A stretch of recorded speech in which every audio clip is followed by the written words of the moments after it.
Hi viewers, ನಾನು ಈ video ಮೂಲಕ ನಿಮಗೆ ಸ್ಟಾಕ್ ಮಾರ್ಕೆಟಲ್ಲಿ ಬೇಸಿಕ್ ರಿಕ್ವೈರ್ಮೆಂಟ್ಸ್ ಏನಿದೆ, ಸ್ಟಾಕ್ ಮಾರ್ಕೆಟ್ ಸ್ಟಾರ್ಟ್ ಮಾಡೋಕ್ಕೆ ನಮಗೆ ಏನು ಬೇಕು, ಯಾವ್ಯಾವ ಥರ ನಾವು ಸ್ಟಾಕ್ಸನ್ನು ಮಾಡ್ಬೋದು ಅಂತ ಹೇಳ್ಕೊಡ್ತಾ ಹೋಗ್ತೀನಿ. ಬೇಸಿಕ್ಕಾಗಿ ನಮಗೆ ಇಂಟರ್ನೆಟ್ ನಾಲೆಡ್ಜ್ ಇರಬೇಕಾಗುತ್ತೆ.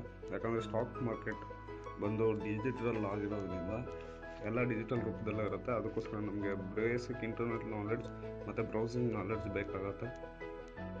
ಬ್ಯಾಂಕ್ ಅಕೌಂಟ್, ನಮಗೆ ಶೇರ್ಸನ್ನು ಪರ್ಚೇಸ್ ಮಾಡಲಿಕ್ಕೆ ಬೇಕಾದಂತಹ ಮನಿ ಟ್ರಾನ್ಸ್ಫರ್ಗೋಸ್ಕರ ನಾವು ಬ್ಯಾಂಕ್ ಅಕೌಂಟನ್ನು ಯೂಸ್ ಆಮೇಲೆ ಪ್ಯಾನ್ ಕಾರ್ಡ್ ಏನಕ್ಕೆ ಯೂಸ್ ಮಾಡ್ತೀವಿ ಅಂತ ನಮಗೆ ಈಗ ಎಲ್ಲರಿಗೂ ಗೊತ್ತಿರೋದ್ರಿಂದ ಜಾಸ್ತಿ ಹೇಳೋಕ್ಕೆ ಹೋಗಲ್ಲ.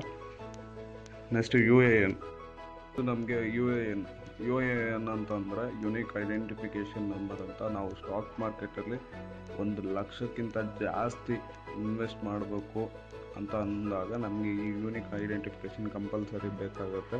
ಇಲ್ಲ ನಾನು 1 ಲಕ್ಷಕ್ಕಿಂತ ಕಡಿಮೆ ಟ್ರೇಡ್ ಮಾಡ್ತೀನಿ, ಇನ್ವೆಸ್ಟ್ ಮಾಡ್ತೀನಿ ಅಂದರೆ ಇದೇನು ನೆಸಸರಿ ಇಲ್ಲ. ನೆಕ್ಸ್ಟು ಡಿಮ್ಯಾಟ್ ಅಕೌಂಟು ಮತ್ತು ಟ್ರೇಡಿಂಗ್ ಅಕೌಂಟು. ನಾವು ಸ್ಟಾಕ್ ಮಾರ್ಕೆಟಲ್ಲಿ ಯಾವುದೇ ಶೇರ್ಸನ್ನು ಪರ್ಚೇಸ್ ಮಾಡಬೇಕು, ಸೆಲ್ ಮಾಡಬೇಕು, ಬೈ ಮಾಡಬೇಕು ಅಂತಂದರೆ ಇವೆರಡು ಅಕೌಂಟು ನಮಗೆ ಕಂಪಲ್ಸರಿ ಅವಶ್ಯಕತೆ ಇದೆ. ಡಿಮ್ಯಾಟ್ ಅಕೌಂಟ್ ಬಂದು ನಾವು ಶೇರ್ಸ್ ಯಾವುದನ್ನು ಪರ್ಚೇಸ್ ಮಾಡ್ತೀವಿ ಅದನ್ನು ಡಾಕ್ಯುಮೆಂಟ್ಸ್ ಆಗಿ ಕಲೆಕ್ಟ್ ಮಾಡುತ್ತೆ. ಟ್ರೇಡಿಂಗ್ ಅಕೌಂಟು ನಾವು ಪರ್ಚೇಸ್ ಮಾಡಬೇಕಾಗಿರೋ ಶೇರ್ಸ್ನ ದುಡ್ಡನ್ನು ಪ್ರೊವೈಡ್ ಮಾಡುತ್ತೆ. ಈ ಟ್ರೇಡಿಂಗ್ ಅಕೌಂಟು ಡಿಮ್ಯಾಟ್ ಅಕೌಂಟನ್ನು ನಮ್ಮ ಸೇವಿಂಗ್ಸ್ ಅಕೌಂಟ್ಗೆ ಲಿಂಕ್ ಮಾಡಿಸ್ಬೇಕಾಗುತ್ತೆ.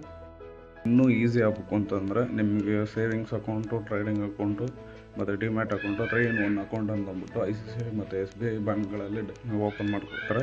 ಅದನ್ನು ಮಾಡಿಕೊಂಡ್ರೆ ನೀವು ಡೈರೆಕ್ಟ್ ಟ್ರೇಡಿಂಗನ್ನು ಸ್ಟಾರ್ಟ್ ಮಾಡ್ಬೋದು. ಇಲ್ಲ ನನಗೆ ಇಂಟರ್ನೆಟ್ ನಾಲೆಡ್ಜ್ ಇಲ್ಲ, ಸ್ಟಾಕ್ ಮಾರ್ಕೆಟ್ ನಾಲೆಡ್ಜ್ ಇಲ್ಲ ಅಂತಂತಂದರೆ ನೀವು ಹೊರಗಡೆ ಬ್ರೋಕರ್ಸ್ ಇರ್ತಾರೆ, ನಿಮಗೆ ನಂಬಿಕಸ್ಥ ಬ್ರೋಕರ್ ಯಾರಿದ್ದಾರೋ ಅವ್ರ ಹತ್ರ ಹೋಗಿ ನಿಮ್ಮ ಡಿಮ್ಯಾಟ್ ಮತ್ತು ಟ್ರೇಡಿಂಗ್ ಅಕೌಂಟನ್ನು ಲಿಂಕ್ ಮಾಡಿಸ್ಕೊಂಡು ಅದ್ರ ಮೂಲಕ ನೀವು ಸ್ಟಾಕ್ ಮಾರ್ಕೆಟಲ್ಲಿ ಟ್ರೇಡಿಂಗು ಮತ್ತು ಇನ್ವೆಸ್ಟನ್ನು ಮಾಡ್ಬೋದು.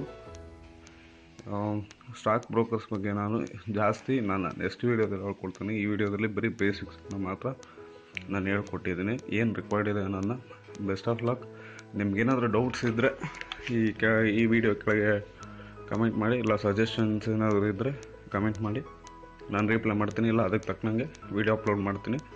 ಸಬ್ಸ್ಕ್ರೈಬ್ ಮಾಡಿ, ಜಾಸ್ತಿ ವೀಡಿಯೋಸ್ ನಿಮ್ಮ ನೋಟಿಫಿಕೇಷನ್ಗೆ ಬರುತ್ತೆ.